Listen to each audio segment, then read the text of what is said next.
Welcome back to Old School Bar and Grill. We are the Sports Arena, and we are going to be finishing up here talking about the last two divisions. All right, well, let's move on to the NFC North, who a team that I keep looking up at the TV and seeing today, the Minnesota Vikings. They had a pretty good year last year, a surprising year last year, and they've now brought in and they didn't really have a real quarterback last year. They've now brought in Kirk Cousins. Whoa. Are you saying that Case Keenum was not a real quarterback? Well, I mean, that's his position, yes. He was a third stringer, but came in and lit the place on fire. If he wasn't a real quarterback, they wouldn't have let him go to Denver and brought in Kirk Cousins. So, yeah, I'm pretty sure the defense has a lot to do. Defense wins championships, right, bud? So, do you believe in Kirk Cousins? No. You don't? No. I saw Kirk Cousins twice a year, every year, for how many years when he played with Washington? And you want me to believe just because he goes to Minnesota, all of a sudden now Minnesota is this great, wonderful team? This is the same team in the NFC Championship game, struck first against Philadelphia, and then couldn't put up nothing else the rest of the game. Because their quarterback was Case Keenum, not Kirk Cousins. I disagree wholeheartedly. I'm sorry. You get what you get. I don't believe in Kirk Cousins. I believe in Kirk Cousins just like I do drinking the waters of the great Lake Minnetonka. Remember, this is the difference between two teams. Washington didn't have a lot of guys to throw to. Minnesota, he's got Stephon Diggs. He's got Adam Thielen. He's got Kyle Rudolph. And now he's got Dalvin Cook, who's back from injury. Yeah, Washington never even had a run game, so he had to throw a lot there. So now, and plus they also have Latavius Murray, too. So he's got pieces to work with instead of like the pieces he did back in Washington. So I believe in Kirk Cousins. I think he's going to do well in Minnesota on this team. I think it's the best chance to see the best of Kirk Cousins they have on this team this year. Like you said, a lot of running games, a lot of different weapons. I think you'll see the real Kirk Cousins this year. The real Kirk Cousins this year. How about the real Dalvin Cook? We got a small sample size. I love Dalvin Cook. I had him on my fantasy league last year. Of course, then I lost because we lost him. But how's he going to bounce back? Do you guys see him being as good as he was when he started? I definitely do. That sample size we saw is what a glimpse we're going to see the rest of the season. I was kind of upset the Bucs didn't go out and drafted him when they could have had a chance to a couple of years ago. But yeah, I think he's going to bounce back from that injury. He's going to be better than before. For some reason Minnesota has a great findings when it comes to running backs, bouncing back from knee injuries and knee surgeries like they did with Adrian Peterson. So yeah, I think Dalvin Cook's going to come back. He's going to be a top 5 running back. Yeah, I agree. That sample size that you spoke of, Great L. Bushman, was something to behold. It really was. Listen, I'm in the same boat as you. 2 years ago when we were here at Old School doing the draft, every time someone passed on him, we were like, no, the next team's going to take him. No, the next team's going to take him. No, the next, and it took all the way down to Minnesota. Minnesota got a steal in this one. We talked about the receivers, too. You have Stephon Diggs. You have Adam Thielen.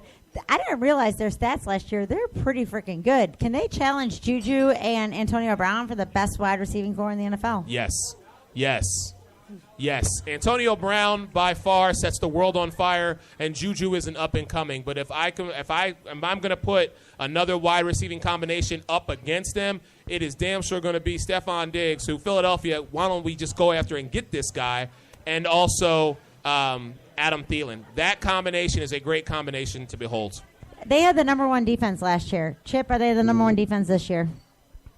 No, I think Jacksonville will be. Interesting. All right, well, let's move along now to the Detroit Lions. Steve, who introduced the show, has left now, but he is a big Lions fan. All right, went 9-7 last year. I cannot believe they went 9-7 last year. Look, I'm going to start with you, Eric. They got your guy, LeGarrette Blount. Helped you win a Super Bowl. Do they have a run game now? Yeah, of course they do. He got him on a 1-year deal, $4 million. This guy's a 2-time Super Bowl champion. He's bringing knowledge, he's bringing experience, and he's bringing the game with him. Now Matthew Stafford doesn't have to be so quick to keep the game going, trying to scramble and do all the things that he tries to do. Matt Patricia's coming over, so now as head coach, him and LeGarrette Blount have that combination from their days back in New England. Yes, they've got a run game. The last 66 games they played, they did not have 100 yards rushing in 50 of them. They will have at least 600-yard rushing games this year. Wow. Al Bushman, is Amir Abdullah still on the team at the end of the season? No, with them drafting Kerryon Johnson, you have LeGarrette Blount there. No, I don't think he's going to be there. I mean, Jim Bob Cooter, good old Jim Bob Cooter, who the Detroit Lions retained with a new coaching regime. Now he's got a run game to work with in an offense, complements Matthew Stafford well, so Stafford's not running around, throwing it everywhere. So I think one of the biggest current concerns maybe would be their receiving core. I mean, Marvin Jones Jr., yeah, he's probably a tier tier 2, 3 wide receiver, I think that's an area they should maybe look at. I was really surprised they didn't try and bring over another wide receiver, maybe a big Golden name. Tate's not terrible. I mean, Golden Tate's pretty good. He's all right, but, there was a hype train with him coming out of the draft. He's never really produced like that guy. So I think one of the focal points will be on that run game now, since they do have a run game now for that offense. Kerryon Johnson will be the first 100-yard rusher of the year, I think. Really? Over Blunt?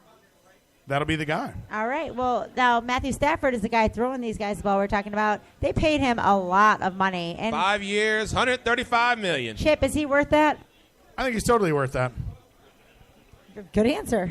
I agree with Chip. I think he's totally worth the money. I think he's really kind of an underrated quarterback, so I think he's definitely worth the money. In years past, I have been very critical of this young man, but I think now that the pieces are there to fit him, he's definitely going to earn his money this year. NFL, quarterbacks are the number one overpay position in the entire league. So, I mean, when you pay a guy who can perform and produce, and Matt Stafford's done that year after year for his contract. Well, at least he got produced while he got paid, not like Joe Flacco. That guy got paid and fell off the map. Let's move to the Green Bay Packers. Old School, by the way, is a Green Bay backer bar. They have the Green Bay games on the big screen every Sunday back there. So if you're a Packer fan, come on down Sundays and watch the games. How much is Aaron Rodgers missing Jordy Nelson, guys? Not that much. He's got Jimmy Graham. And I think that Rodgers and Jimmy Graham are going to be just as good, if not better, than Rodgers and Jordy Nelson. I disagree. I think he misses Jordy a lot. That was his boy when he was there. Jimmy Graham, we haven't seen much of him ever since he left New Orleans. So the big question mark is, what are we going to see out of Jimmy Graham this year? But he went to Seattle, where Russell Wilson was scrambling for his life. Jimmy Graham could get open, but Russell couldn't find him. So I'm saying now that you have Aaron Rodgers will find you. Jimmy Graham's going to be open. That combination, I think, is going to be a lot better. Aaron Rodgers misses Jordy Nelson so much. He chastised his wide receivers the other day. It was a young core of wide receivers. Doesn't matter. Randall Cobb, Geronimo Allison, Devontae Adams. These are not a young core. Yeah, if you're chastising your guys, I think there's a little bit of a tear dropping down Aaron Rodgers' face every night. I think he cries him sleep every single night. He goes home, he hugs that life-size pillow of Olivia Munn plus Jordy Nelson, too, in his bed. Well, where's Danica then? She's okay. He's definitely going to miss She's Jordy done crashing Nelson. cars, so yeah, she's there. What about their run game? I mean, they had a lot of injuries in the run game. We saw a little of Ty Montgomery, some Aaron Jones. Who's their running back? Do they have a run game, Chip? They still have to figure that out, I think. I know Aaron Jones, I think, is out. They have Jamal Williams, I think, and also another back as well. Ty Montgomery. I think Jamal Williams is actually going to take control of that run game. He's going to be the number one guy for that running game. A lot of people are high on the Packers this year. People are, Aaron Rodgers is the number one quarterback in fantasy. They actually have pretty good Super Bowl odds. I don't know. I'm sorry, it's a Packer bar. I feel like the Packers are going to be kind of like an Oakland Raiders. Like everyone's high on them, and they're going to be disappointing. I don't know why. I just have that kind of a gut feeling. What do you guys think? Are they a real team, or are they going to bust this year? Every year, I always say this, and it holds very true. The Green Bay Packers will go as far as Aaron Rodgers carries them. So I think that still remains to be seen. Here's an interesting little tidbit about this season's schedule. Right smack dab in the middle of the season, the Sunday night game that pretty much everybody's going to be tuned into is Green Bay versus New England. They're already calling that a preview of what Super Bowl 53 could look like. Now, am I expecting a great game if Aaron Rodgers and Tom Brady, coincidentally, they've only met one time before? This is the second time, if both of those guys stay healthy, that Rodgers and Brady will be meeting, and it's in the middle of the season. I think it's like week 8 or week 9. That game will tell me all I need to know about the Green Bay Packers. What happens that night? All right, guys. Well, let's move along to the Chicago Bears, which it's pretty special. Kristen, who we are raising the money for today, her family was a big Bears fan. We have her Bears jersey frame back there, and her baby Cam is here today in his Bears jersey. So, the Bears, they didn't have a great year last year. Mitchell Trubisky was a promising quarterback, and we talked about it in the show last year. If he had weapons around him, he could be the guy. He has weapons around him. They are the most improved wide receiving corps. They got Allen Robinson. They got Taylor Gabriel. They got your boy Trey Burton. Is Trubisky now, is he the guy with these weapons? Hell yes. There's no question about it. When you look at this, when you look at teams that are definitely on the come up, Chicago Bears has to be one of the first names out of your mouth. The Bears are on the come up. All the weapons that you just spoke of, Kristen, granted they're playing in a very tough division. He's playing against experienced quarterbacks in Kirk Cousins and Matthew Stafford and, of course, Aaron Rodgers, but he will hold his own this year. I think the Bears are going to surprise a lot of people. I mean, he has not looked that good in the preseason and in some practices, and they don't have a backup. It's preseason. It is preseason, but what happens if he sucks? You know, on paper they look good. It's got to translate in the field. I really don't think Chicago. They're really hyped up going into the season with all the offseason acquisitions they got. I honestly don't think the Bears are going to do that well. I think we'll see regression out of Trubisky, honestly. They're saying Nagy could be the next McVay. I mean, he's a quarterback guy. He could change Trubisky around. What do you think, Chip? Is this true? Are they going to be the Rams of last year? I don't know if they're going to be that good. I don't know if that translates. But like we're saying, they have a lot of new pieces. It takes time in a system. You come over from a different team to learn all the language and everything around the offense. So I don't know if he's going to be that good, but I think they're definitely on the come up, though. I don't know if they're going to regress. I think Trubisky he'll pick everything up better, easier this year. With all the talent you mentioned, I think they have nowhere to go but up. Speaking of talent, they do have a guy named Jordan Howard running the ball out of the backfield. How good is Jordan Howard? He's pretty good. He's a pretty good guy. Pretty good, though. I mean, is he like that top 10, top 5? He's a top 5 running back. He's top good. 5 He's running pretty back. good. Well, we've named like 8 guys as well? top 5 running backs today. He's a bright spot in that offense. No, I did not get a chance to draft him in my fantasy. Okay. fantasy All right, I was just curious. He was already taken. Whenever he's hyped up about a guy, I have to ask the question, did you draft him? Didn't get a chance. All right. Didn't get a chance to. I did draft him last year, and he was great for me until he got injured again. So the Bears are actually a really intriguing team this year. I think they're up there with the Niners and the Browns as, see what happens with the new coach.